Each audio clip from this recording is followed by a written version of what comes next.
Thank you. Thank you for having me. I'm really excited to be here. I might be a little bit all over the place when I talk with you today because all of the research that I have done for the last 20 years has been with Dr. Howard Needleman, who I know you've spoke earlier today, and many of you may have worked with him in the past or had a child that was seen by Dr. Needleman. But he and I have done a lot of research in the long-term outcomes of kids with congenital heart disease or gastroschisis, for example, or have just had a long stay in the NICU for either preterm birth or low birth weight. I mean, kids are in the NICU for a variety of reasons, making this somewhat difficult to talk about one particular outcome that we might predict for children. So as I talk, we're going to talk about those outcomes that are more prevalent, but not necessarily the only outcomes out there as well. So I'm just very privileged to be here and to be able to talk about this today. So there are a lot of fun facts out there. I didn't know if everybody knew that in 1901, Martin Kearney set up his first incubator baby sideshow at the Trans-Mississippi Exposition in Omaha, Nebraska. So kind of showing off how it would look to have a child in an incubator, and that was kind of fun.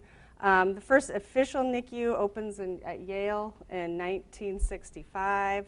There are approximately 280,000 admissions each year in 8% of all children born in the United States. And there are 4 levels of neonatal care. I'm probably talking to a lot of people who know a lot of these things, and then the average NICU stay, which I'm going to come back to this quite a bit while I talk today, is 26 days, but can last anywhere from hours to over a year. We've seen the range, definitely, but I want you to keep in mind during my talk today, and during previous talks, or what you're going to hear also, is that in a lot of our research and a lot of our outcome studies, we're really looking at length of stay as being a very big predictor in long-term outcome. And looking at that for whatever reason, again, there are many reasons kids might have to stay in the NICU longer than others. So it may be a congenital anomaly. It may be low birth weight. It may be extremely low birth weight. The longer that you're in that NICU is more predictive of some of these outcomes. That's been a pretty robust predictor over time. And then obviously the range of referral concerns in the NICU is vast. I mean, there are a variety of reasons that children are in the NICU, making them a very unique population to really make large claims about how to predict what's going to happen. But we're trying to do that very systematically. So we know that 7% of births result in some degree of NICU utilization. There are different criteria that people use about what is actually a NICU stay. Do you have to be there more than 48 hours? Do you have to be there more than 24? Do you have to be there more than 72? So there is a little bit of a range in some of those percentages as well, depending on how you view that, an actual NICU stay. They are obviously, I think that you won't be surprised that there is an increased risk of learning and behavioral, social, emotional concerns, feeding concerns, developmental delays, and disabilities. But for the most part, if they do experience these, it's the majority experience these at a very mild, just at a very mild degree. So I would say that those that experience severe or more pervasive difficulties aren't the kids that we often see. We often see those that are having some of these more mild symptoms too. So, and then there are some kids that are undetectable that they may have stayed in the NICU for 26 days, and they may be no different than another 5-year-old as far as behavioral health or mental health outcomes too. So Parents, I'm really glad that Sherry talked a little bit about parents just now, because they really do hold a major key in how a child responds to their environment and how they respond and how likely they may be to experience some degree of anxiety or depression, just like what she was talking about with making eye contact. The number of words that you might say to a child can also affect how much they're going to talk or how their mental health outcomes may look early on. So parents are going to hold a major key here that I want to talk about a little bit too. We talk, broadly. We're seeing kids that are graduates of the NICU that are at increased risk for gross and fine motor delays, speech and language difficulties, feeding difficulties, autism spectrum disorder, behavioral concerns, ADHD, cerebral palsy, learning disabilities, ID or intellectual disabilities, and vision and hearing impairments. So when I kind of talk broadly about some of these things, I think there are, but you're more likely if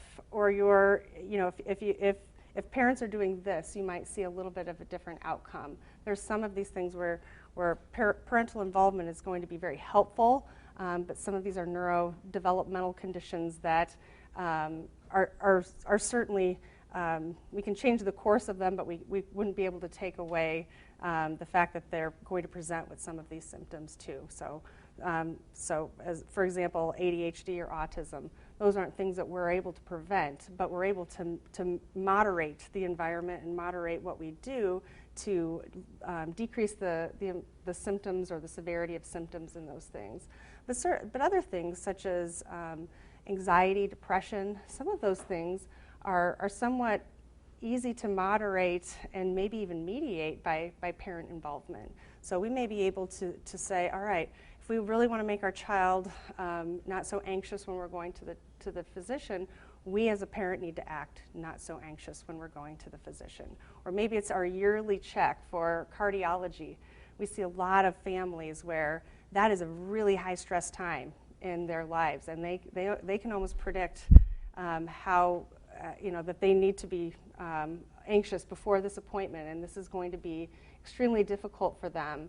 But it's how the parent responds to that situation that may actually help or make that experience more difficult for the child.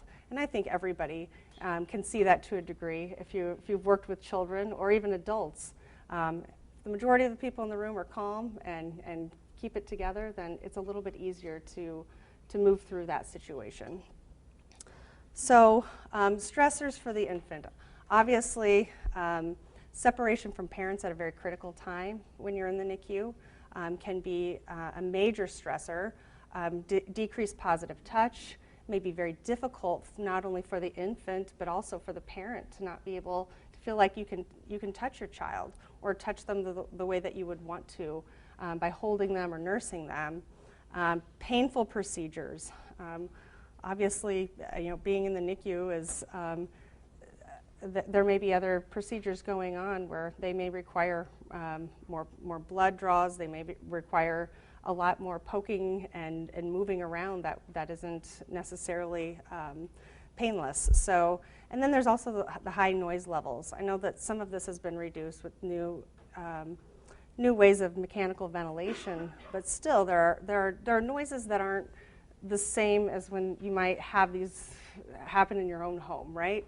So the decibel level may be really high, and those may also have an impact on just stressors for an infant.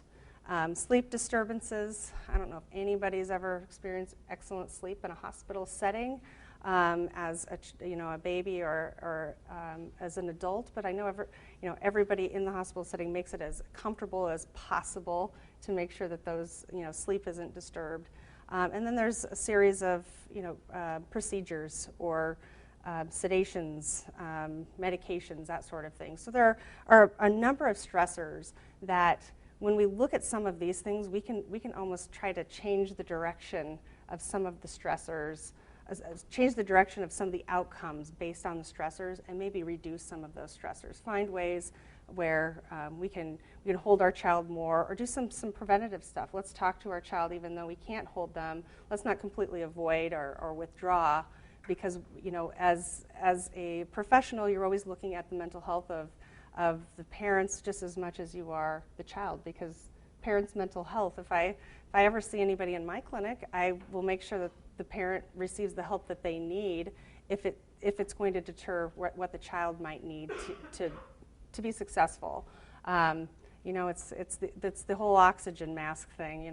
There's a reason why they're asking parents to put on their oxygen masks first before their children on airplanes, because if you can't breathe, then you can't help your child breathe either. So we really need to make sure that we're taking care of parents here, because the infants aren't only experiencing these stressors, but so are the parents.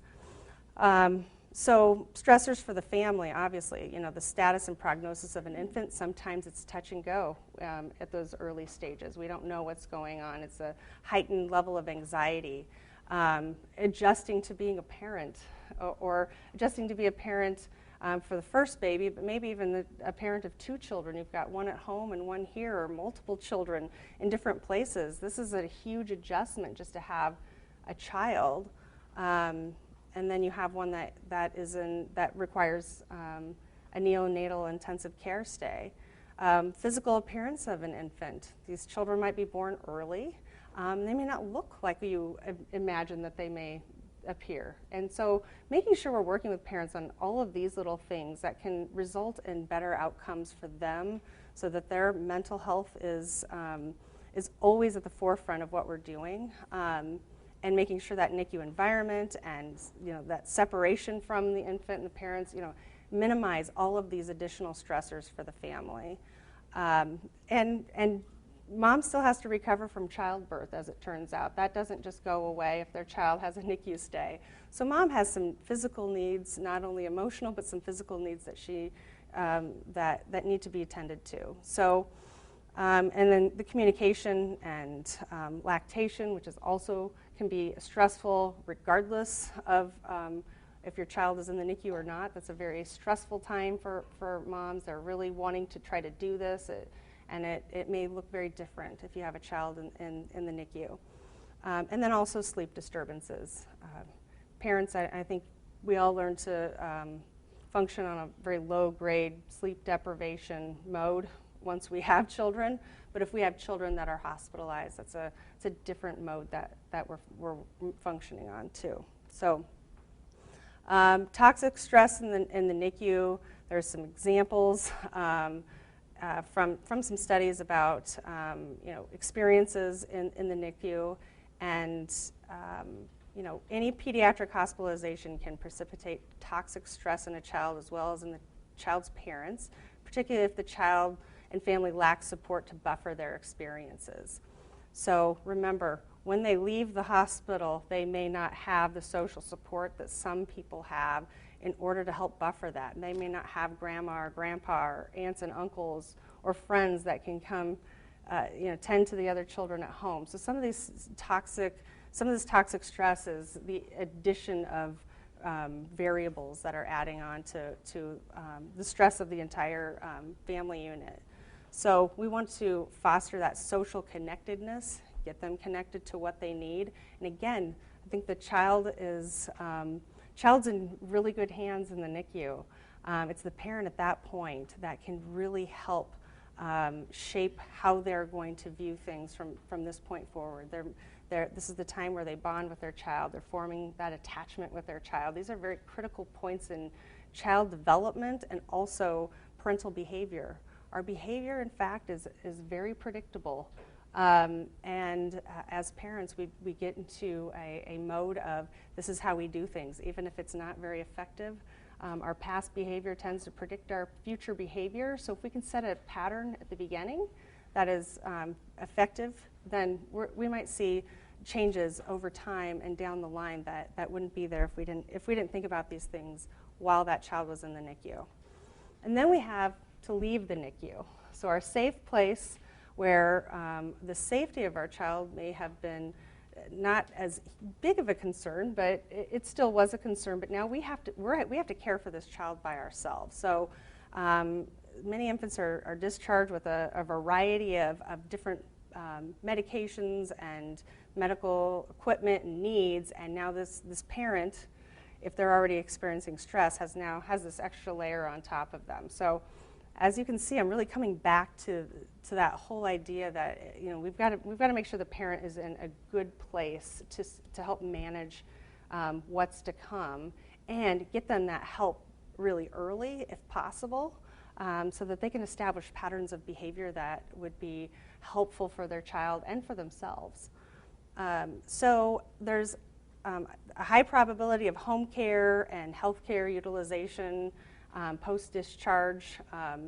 Obviously, there are appointments and medications and changes in medications, and child may go home on a feeding tube. I know that there's going to be a presentation about that as well, just the feeding complications. All of these things are, again, adding additional stress and may or may not be the needs of each each person, but something to consider. And then the use of the equipment and this very tiny baby that we're responsible for. So what do we know? We know that NICU graduates as a whole are at increased risk of feeding difficulties. They may not be feeding on their own. They may have difficulties with swallowing. They may have difficulties just taking things in orally at this point in a way that we kind of planned for. They're also at risk for neurodevelopmental conditions such as autism, ADHD, and behavioral concerns. There isn't a way to prevent autism and ADHD, but if a parent's in a place where they can manage their own stress and they are able to manage behavioral concerns with their child that we may be able to keep from becoming more severe, they're going to be much better able to handle neurobiological conditions such as autism and ADHD. Learning disabilities and reduced cognitive function, something I'm going to talk about today a little bit too. And speech and language delays, I know there's also going to be somebody presenting on that. But we have difficulties with vision and hearing. Some kids become more hypervigilant. I use that word when I don't want to use the word anxiety, because that's more of a diagnosis versus a child who has had repeated blood draws and they still don't like it. We would say they may be more hypervigilant when they walk into a hospital, but is the person they're walking next to just as hypervigilant, and is that behavior, can we moderate that a little bit? So parents, as I've been talking, I'm sure it's not surprising when I say that parents are really at increased risk of anxiety and depression, and I would say more so than the child themselves. However, if you are living in an environment where you have a parent that's not looking at you or speaking to you with as many, and they can track this by looking at words per minute that you speak to your child, and how much time you're actually spending looking at your child, and counting the words and the amount of gaze that you have at your child. Those types of things are more likely to create a situation of anxiety and depression, as well as sometimes language concerns too. We learn to speak because we have good models in our environment saying words and talking to us in exciting ways. That's why we speak in a high-pitched voice to babies. It tends to be more exciting and more interesting to them, and they learn to pick up language by our excitement. Parents are also very much at risk too for just those feelings of guilt, shame, when they have to go back to work, when they feel like they could have done something to prevent this. I mean, some of these things aren't necessarily logical or within their control, but they still have these feelings, and they're still having this emotional response. So they're in a state of constant adjustment, I would say, when they're coming home from the hospital, learning what that's going to look like for them and their family. And then sometimes post-traumatic stress disorders too. You might find it hard for parents to re-enter a hospital setting, or when those appointments are coming and their child is due even for an annual appointment. those are pretty distressing moments for some families. And then also postpartum depression. Just because you have a child in NICU doesn't mean you're less likely to have what many moms are susceptible to, which is postpartum depression.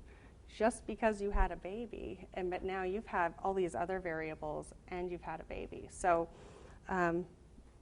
screening for depression is a really important thing that we've been doing in follow-up clinic with the Edinburgh scales. Really do a screener to see if that family needs some help, that parent needs some help with how they're working through the day. And remember, you may be the only person that ever asks them these things. Somebody may ask you if you want me to bring over a casserole or like a pizza or something. There are very few people out there that are going to ask you if you feel like harming yourself or if you feel like you're crying most days and this has gone on for more than 2 weeks. These are the types of things that a lot of people try to avoid and not ask their friends who have just had babies. I mean, it just doesn't seem, it wouldn't be a normal interaction. But those are the types of things that we can all do. I laugh because I talk this whole post-traumatic stress disorder. I don't have it, but I was just here on Sunday, and I haven't been at Methodist Women's Hospital since I had my youngest, who's 8. And my 14-year-old was playing baseball the other day and slid into home and caught the cleat of the catcher's cleat, and just ripped his leg right open. So we were at this hospital. It was great. We walked right in. The ER is fantastic here, by the way. But we came in, and I just remember thinking a little bit about, all of the ways that this could be a difficult situation, right? You're in that situation, and you're like, if I start freaking out, this is going to make it very hard for him. If I start, all of these things are very, very, very difficult to do in the moment, but it's so important because then it's like your child's going to look at you and say, is it okay? And you're going to say, yeah, sometimes, even if you don't know, because it's better in that situation and where they're at cognitively to give them that sort of calm and that response. So it is really important to know that this type of behavior can lead to feelings of stress by the parent just walking back in, not even in an emergent kind of situation. So it is really, really important to think about a time maybe in your life too where you're like, if I would have done this, I could have made this much more difficult for my sister in labor, or my child who had to go to the ER, or my child who had to go to the doctor and just get their immunizations. Some parents don't even want to be in the room with that. But if you're thinking about a parent that is going through what they've gone through with a child, it could be very traumatizing just to walk through the front door. Okay, so I am going to talk about a few of these on the list here because these are the most prevalent things. These are the relative risk is a little bit greater for some of these things. Behavioral concerns. I'm gonna use that word liberally, mostly because I don't want to diagnose kids with anxiety or depression, but I like the hypervigilance or just a little more withdrawn as ways to describe some kids behaviorally. And then I want to talk a little bit about ADHD because clinically what we've seen with ADHD and autism are two neurodevelopmental conditions. And I know that you heard from Dr. Taylor earlier about autism, so I'm not going to cover that, but ADHD is another neurodevelopmental condition that we can't prevent. It's genetic. It's more likely under certain conditions, but it's prior to birth. There's nothing that we can do except manage the symptoms of that and make sure that if we're managing it, we're trying to improve the outcomes for these kids. And then I'll just touch a little bit on learning disabilities and intellectual disabilities as well. Like I said, the majority of the kids that we see have mild neurodevelopmental difficulties. So we're not seeing, you know, the worst case scenario, and I know we've all seen the worst case scenario of a lot of these outcomes, whether they're physical or mental health. But I would say the majority do very, very well.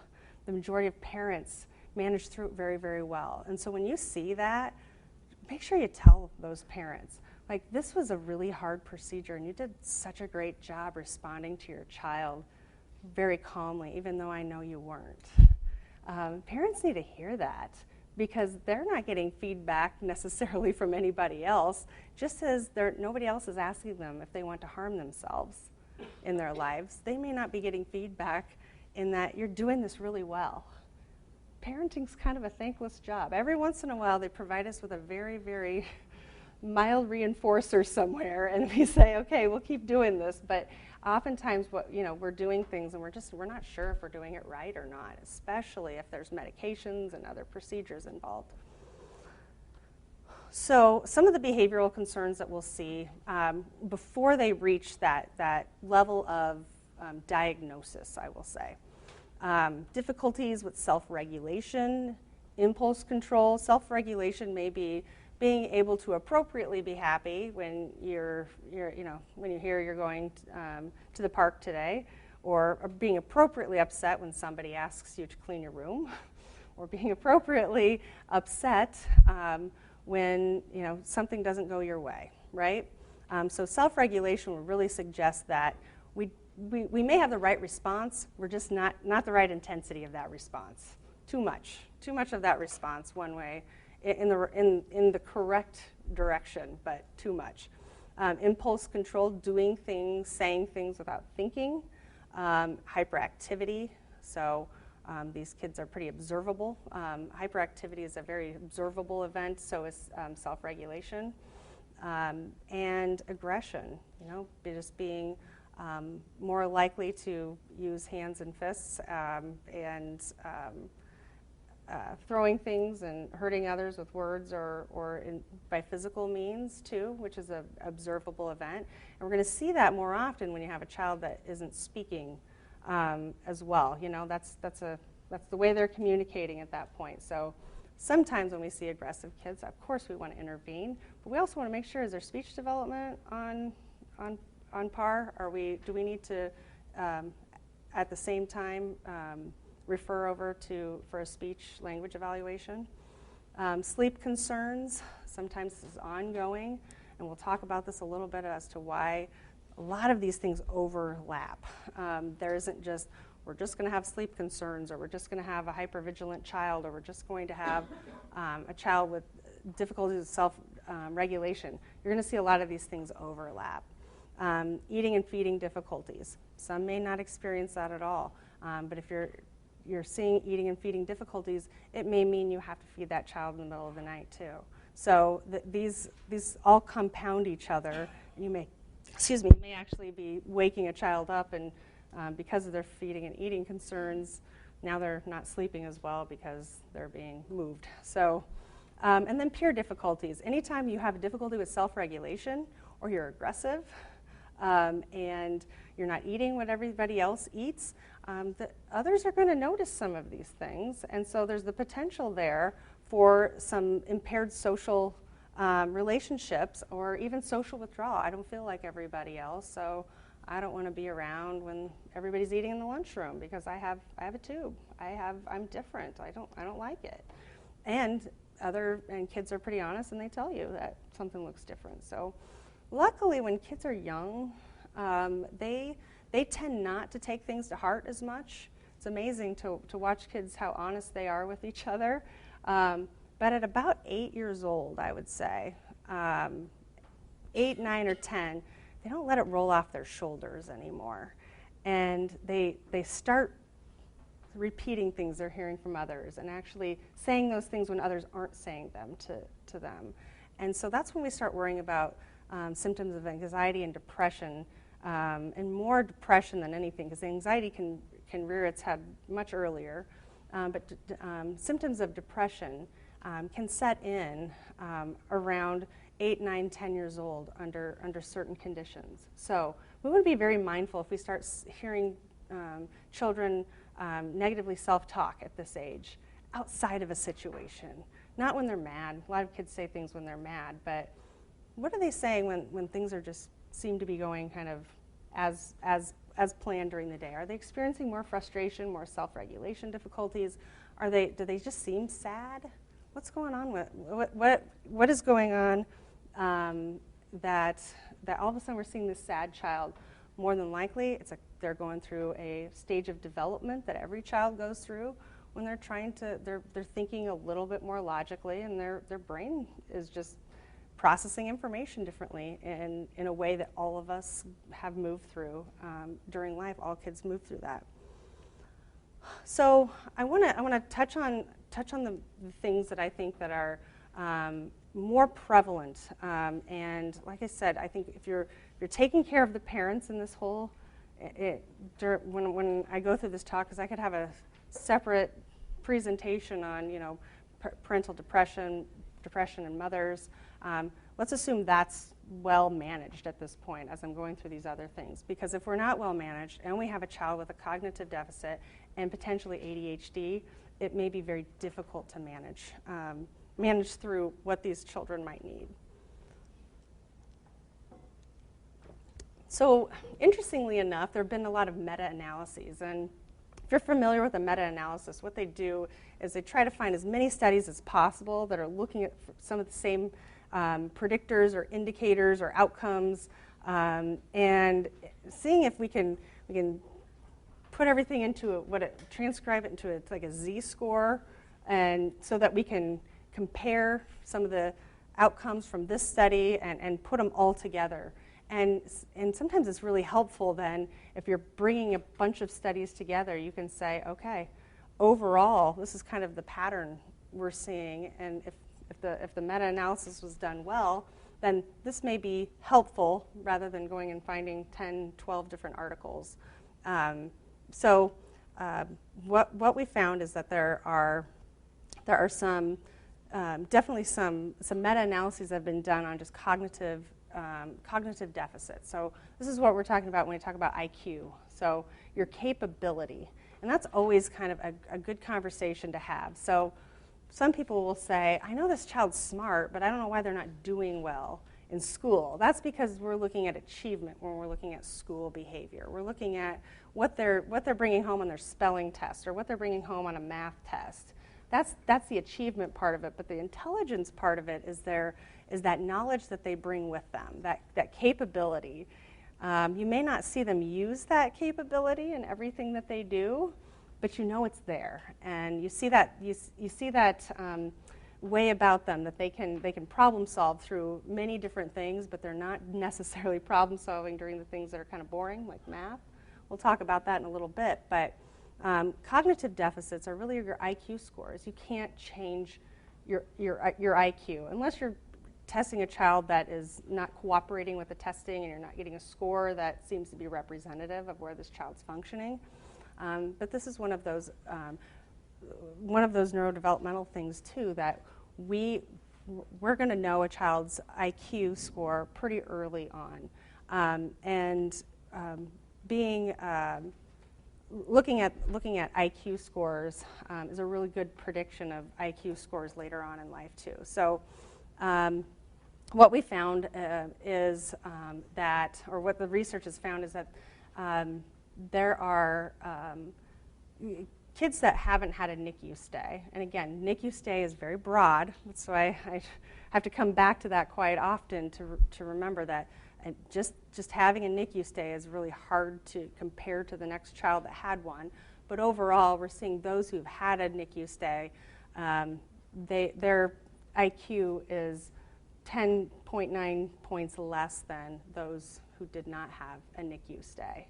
So let's think about this a little bit, because I always like to look at the positive side of things. When Dr. Neeleman and I are doing some of our research and we get Bailey scores, for example, so a developmental score, a mental developmental index, that we might see that there is a difference between a group of children who were in the NICU and those who were not. We might see a significant difference between the mean IQ of those two groups. But what we also sometimes see is that even though there's a significant difference, that they're still within the normal range. So there may be times where we're seeing results like this, but it's not necessarily going to impact the child's daily functioning either. So anywhere, all of us have an IQ somewhere. Some of us have not ever had our IQ done and I know every IQ test, so I don't ever have to know whatever my IQ is because I could fudge the test, I guess. But we all have one, and most of us, 70% of us, have an IQ that's somewhere between 85 and 115. So the mean is 100, and then one standard deviation is 15 points. So 15 points either way would be 85, 115. 70% of us are in that range somewhere. And so when we're talking about intervention, sometimes we're really looking at those who are outside of 85 and 115. Obviously, there's probably going to be somewhat of a difference between somebody who is 86 and 114 with the way that they're able to problem solve some things. But that's the average range that we're seeing. So, for instance, we had some results that suggested that the control group was, I believe, 102, and the NICU group, or the group that we were studying that had been in the NICU, was something like, I think it was like 89 or something. So I'm looking at this saying, all right, statistically, we got this significance level that says 102 is different than 89, but it's still in the average range. So keep that in mind, too, when you're looking at some of this stuff. Yes, there may be cognitive deficits, but I don't want to sell this to families that these deficits may be lower than the average range, too. Sometimes they still fall within that average range. What age were they when you tested them? Oh, so the age of 2 years. 2 years, yeah. And that would be like using a Bailey scale of infant development, too. So, and the mental index on that. So at 5 years, we're pretty certain if we were doing an IQ, that's a pretty good prediction of IQ going forward, as long as there isn't a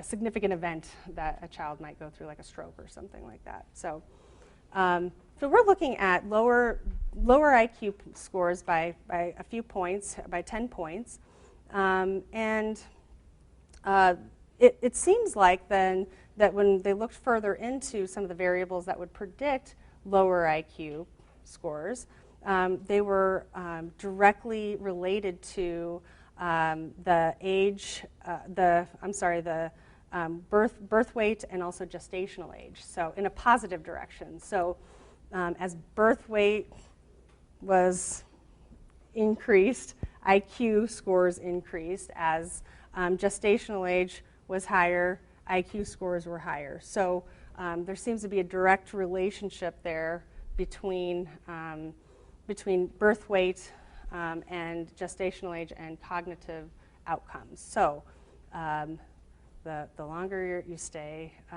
in mom, and then the more that you weigh, may be somewhat predictive of cognitive, just your cognitive outcomes too. So. And this was also, there's also another study that did this whole meta-analysis thing too, and what they found were very similar, just like that full scale IQ. And sometimes what we find is that there are different subscales that come with IQ, but we usually look at the full scale, right? Just your overall one number that can kind of describe what you do. Some people have a higher verbal intelligence. Some people have higher performance intelligence. Verbal would be giving answers in a verbal form. Performance would be more like I can solve puzzles, doing things without words that require words. Some people are discrepant in that way, but we often find that the full scale usually describes that person the best, unless those two are really, really different. So ADHD is one thing I want to spend some time on, and I think it's very interesting that I'm talking about this during the mental health outcomes part, because this is really a neurobiological condition. So I'm going to preface that right here with saying, there's still a lot of there's still the belief out there and the stigma that ADHD is something behavioral.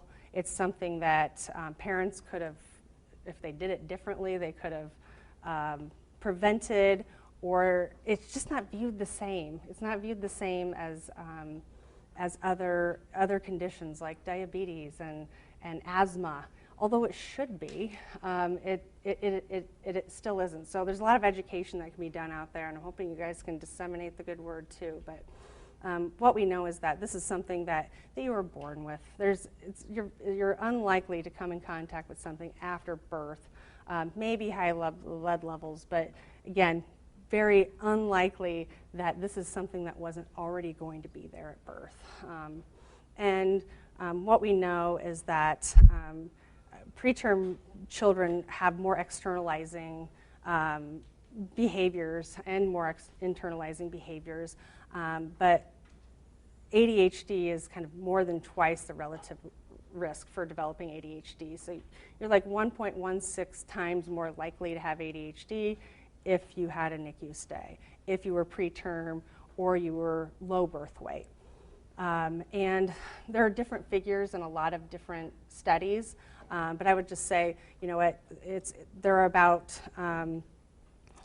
7 to 10% of kids in the U.S. that have ADHD, and we break it down by state. There are some states that have a higher proportion of ADHD. There are probably a lot of reasons behind that, but what we know is that about 7 to 10% of kids have a diagnosis of ADHD. That percent has definitely increased over time, but I will say we're much better at identifying it. We're not just calling the kid who runs around the room, like maybe when we were younger or I was younger, you know, we didn't have a name for this thing. Now we're better at diagnosing it, much like we are with autism. We can detect milder forms of it. So there's a number of young children who have ADHD, and that's definitely increased too, just generally speaking. Those who are hyperactive at age 4, the American Academy of Pediatrics recommends that if this child is hyperactive, impulsive to the point of having difficulty moving through their day, they should receive an evaluation for ADHD. So we're diagnosing it earlier as well. Used to be that you really couldn't have it until you were 6 or 7. Things have changed even since I've been in practice, that we should identify these kids much earlier. So what is ADHD? One of the most common neurodevelopmental conditions in childhood. So 8.4% of children, 2.4% of adults have ADHD. Russell Barkley, he's the leading researcher out there and the guru on ADHD. I look up to him very much. He always has great research and great insight on this. And you know, he said, and what I often hear from parents is will they get rid of this in adulthood? It's kind of like saying, well, you might not need your glasses when you hit like 19 years of age or something, but you know, and you could probably go without them, but it would be kind of hard. I mean, there's probably not a reason to say I don't need the treatments associated with ADHD, just as you would with anything else. You know, your symptoms of asthma may improve a little bit, or you may not put yourself in a situation where you're in that environment where you need your inhaler as much. When you're older and you have ADHD, you may know that, you know what, my last boyfriend broke up with me because I did not have, I didn't ever remember to do the things that I said I needed to do because I decided to quit my medication and not follow through with those things. Or I lost my last job because I know that I couldn't find my keys because I need to have a place to put my keys. So I think as an adult, you figure out ways you're a little bit more insightful, let's be honest, than you are when you're 5 or 6. And so you know where to put your keys so that you don't lose your second job, or you know that you have to set alarms on your phone for every single thing. And maybe some of those things are you know, remembering to call your mom or call your girlfriend and all of this. So I think as adults, what we see is that there's still significant or subthreshold symptoms in adulthood. So it's often diagnosed in childhood, persists throughout adulthood, and then, you know, really those key features are attention, being able to maintain attention, controlling impulses, having difficulty in controlling impulses, and just a hyperactive, very fast-moving, fidgeting child too.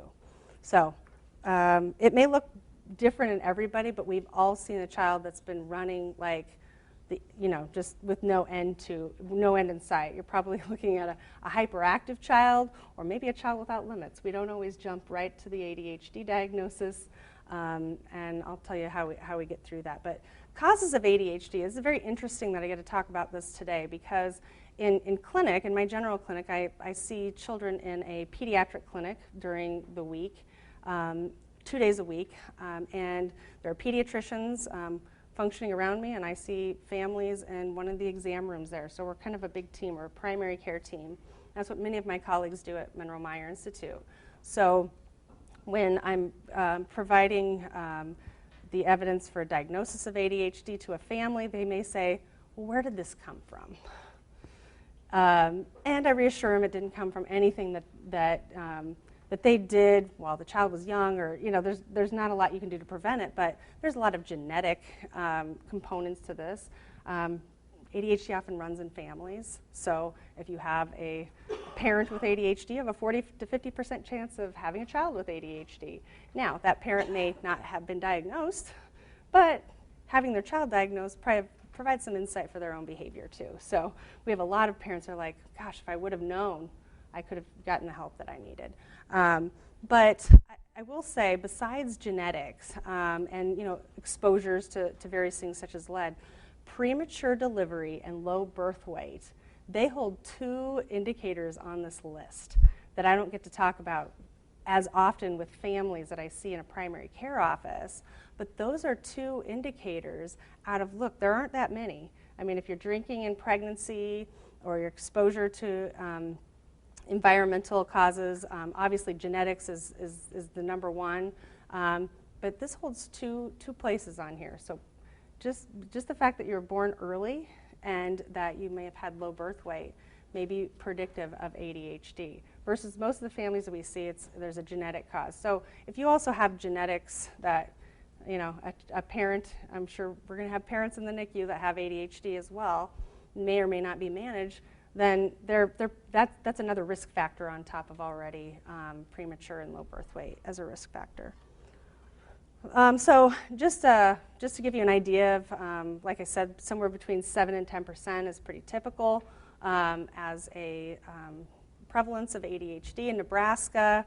You can see that in 2003, and this is parent report. So I have to say, this came out one time on, I think, NPR or something, and just like the world went ballistic, because these were survey questions to parents.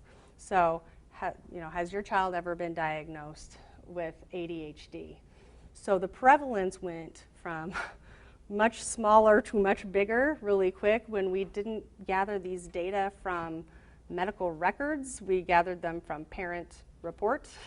So some of those responses, when you're reading these things, remember this is parent report, not necessarily going through some medical data too. So depending on where you look for the information, and the Center for Disease Control does an excellent job of providing stats broken down by state, by the whole country, and I would just say the range is pretty similar everywhere you go, and you are going to see now a higher prevalence most places because we're just better at diagnosing it. We're diagnosing milder forms, and we just have more information out about it as well. So prevalence has increased. It doesn't mean that we have necessarily more, but I will say this: when it comes to children in the NICU, we know that advances have been made over the last 20 years, and a lot of children are living a lot longer, right? We're not worried as much about children passing away as we were at one point. And so when we have more children that can survive through those birth complications or low birth weight and that sort of thing, we're going to see more that have neurodevelopmental concerns as well. So So it's actually kind of a good thing to see some of these statistics creep up just a little bit, because we know that more kids are living and being able to live and not pass away. So you can check this out. Go to Center for Disease Control.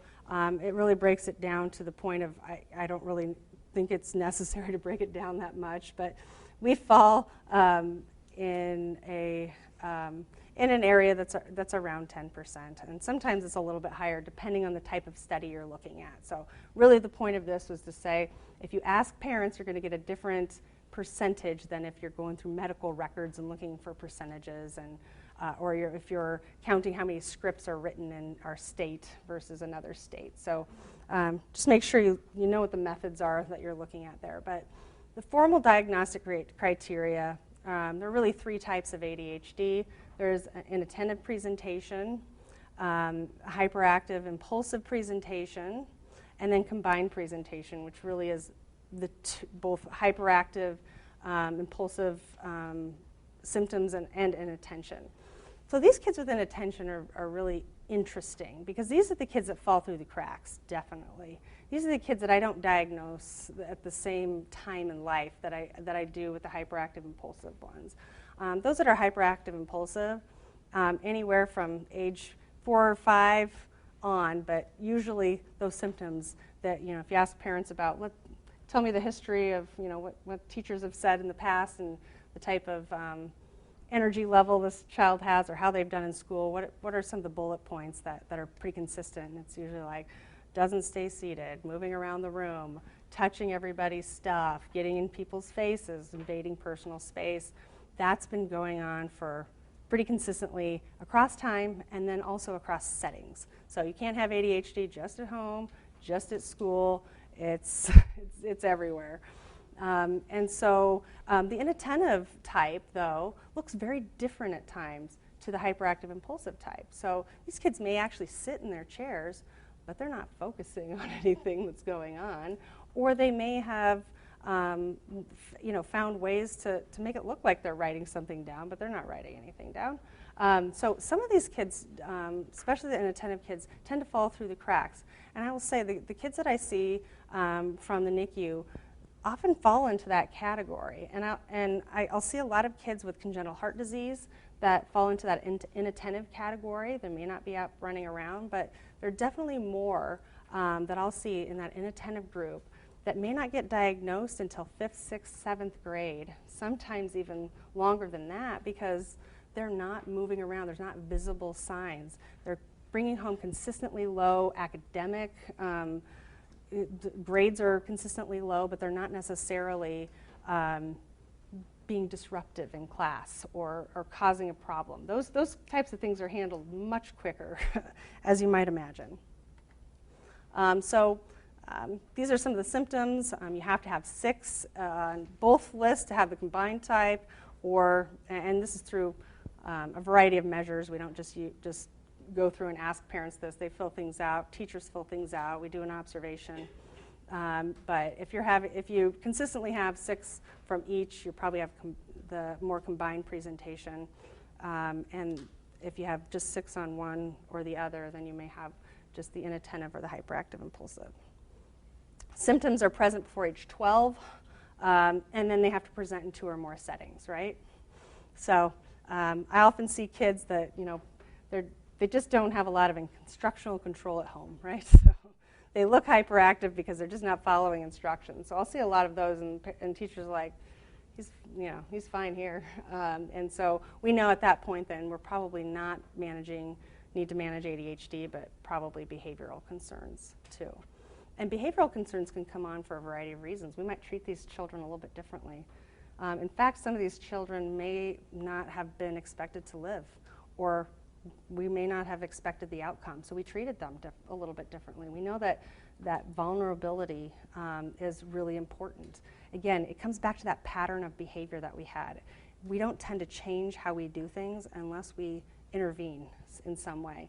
If we've always kind of let this child do what they wanted because, look what they've been through, or, I think a lot of parents finally get to the point where okay, we want to treat them like everyone else, but we're obviously not because they're not responding to, we're not able to set effective limits with these kids. So we do have a lot of that we manage as well.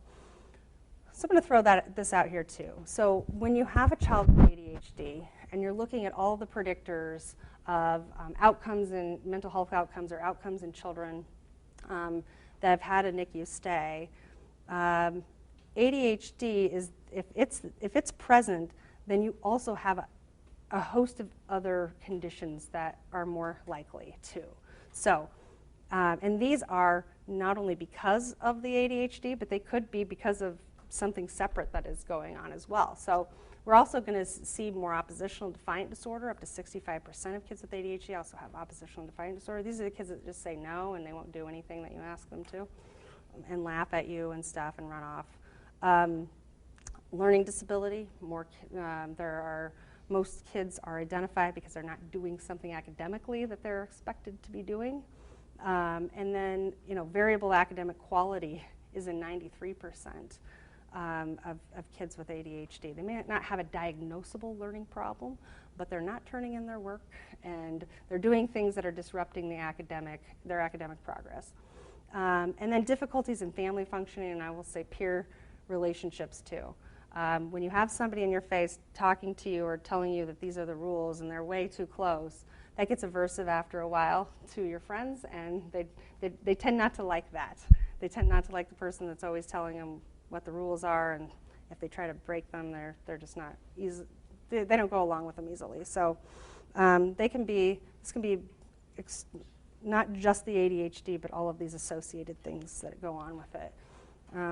Back in the early 90s, when we were really doing a lot of research on ADHD and the symptoms and the associated conditions, what we really found was, this cohort of 579 children, and those who had ADHD alone, that's a small percentage of the bigger population that just have ADHD. So, and what we've seen too is that kids that aren't managed with symptoms of ADHD are more likely to develop anxiety and depression because they feel kind of like, no matter how hard I try, I just can't seem to do this thing.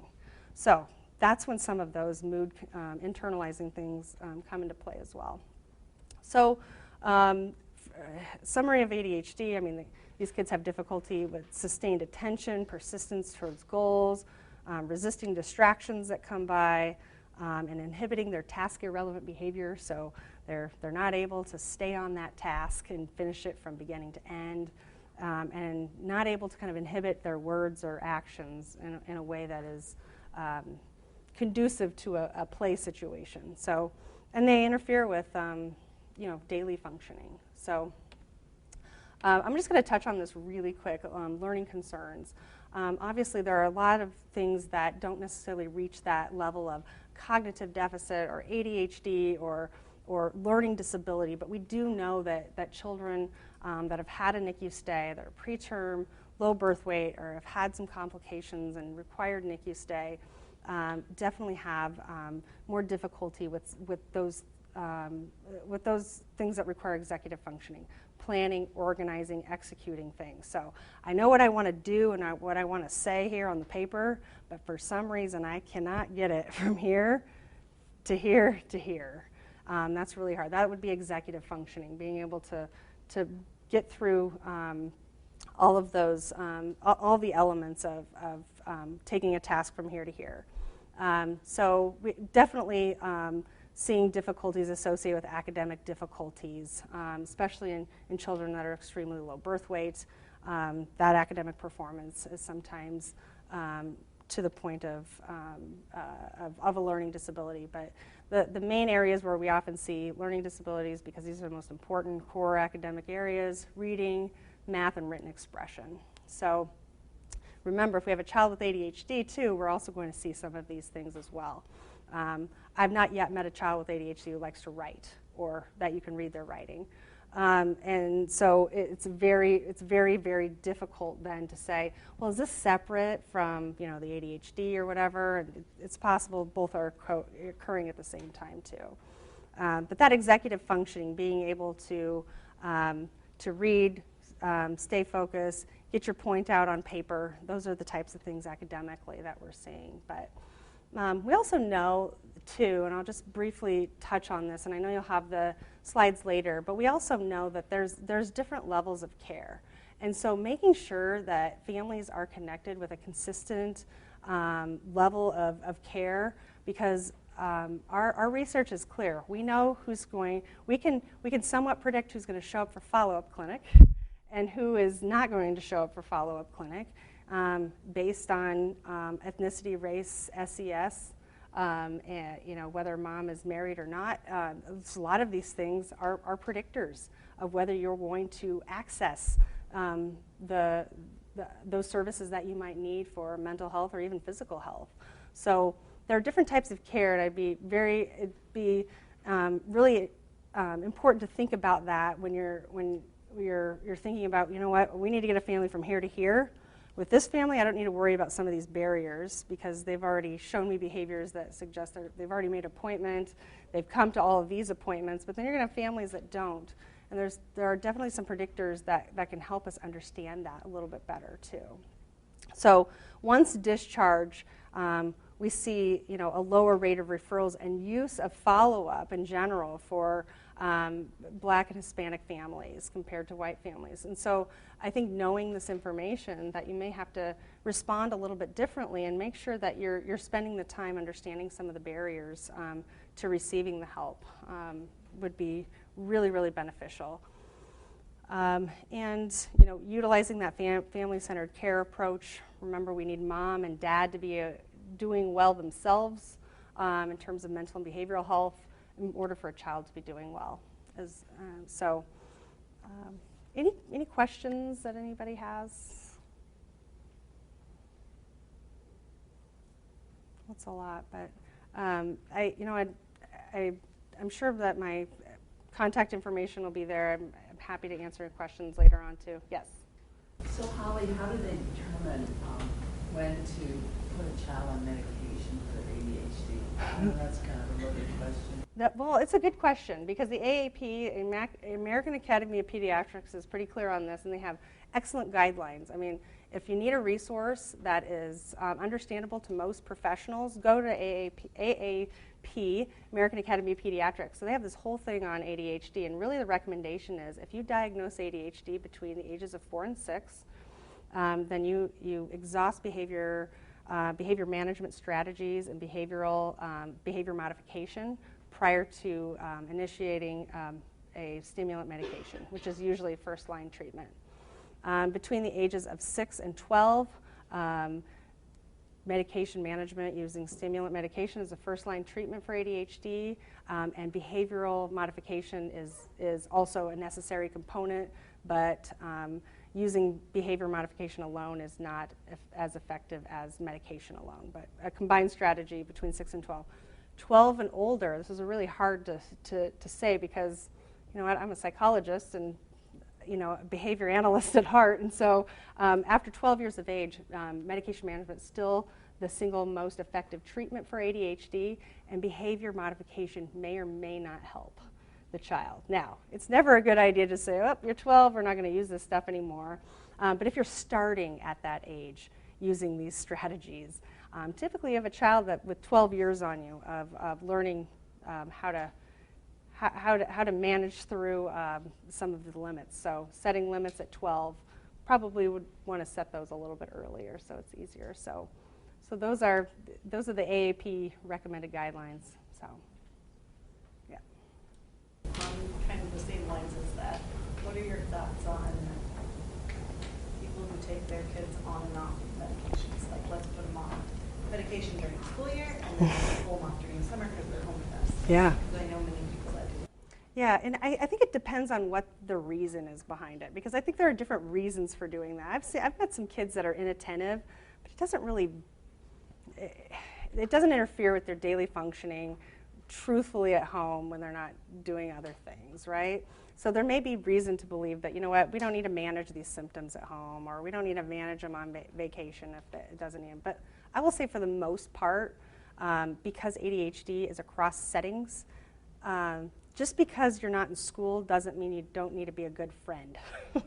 So, and oftentimes that's the most important part of your life, between 6 and 12 and between 6 and 18, right? I mean, having friendships and developing friendships. And if you're more impulsive and you're saying things that others don't like and you can't take back, I would say that that's interfering with daily functioning. So I think a lot of parents don't like the idea of medicine, but they're willing to give a suboptimal dose just to do something. But you know, and then they have that hard time with, like, they may need an increase, and so, but that's more medicine. They just have a hard time kind of working through the idea that I'm giving my child medicine for this. So that's when we kind of, you know, in our primary care office, or when I'm working with Dr. Needham, that's when we really talk about, you know what, if your child needed insulin, we wouldn't think twice about it. If your child needed glasses, we would get them some glasses.